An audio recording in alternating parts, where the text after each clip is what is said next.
Dahil sa mga umuusbong na banta at patuloy na pagiging agresibo ng ilang bansa sa West Philippine Sea, pinaghahanda ngayon ni Pangulong Ferdinand Marcos Jr. ang mga militar sa posibleng external threat.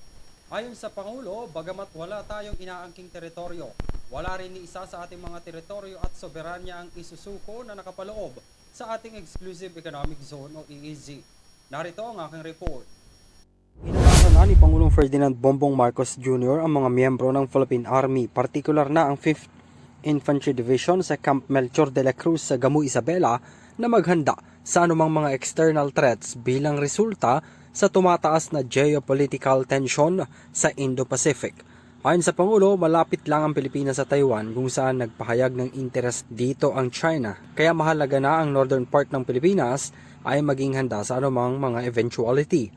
Aniya, kung dati raw ay nasa internal security lamang ang trabaho ng mga tropa sa pamamagitan ng paglaban sa mga local groups o local terrorist groups, communist group at iba pang domestic threat. Ngunit dahil matagumpay na hinarap ng gobyerno ang panloob na seguridad, ang focus mula noon ay lumipat sa mga panlabas na banta, partikular na mga aktibidad ng China sa West Philippine Sea. Binigyang diin ni Pangulong Marcos sa mga sundalo na kabilang sa kanilang misyon ngayon ay ang territorial defense mula sa external threats.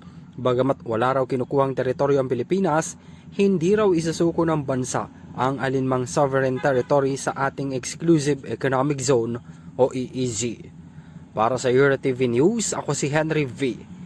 Nicolas sumasaludo sa bawat Pilipino.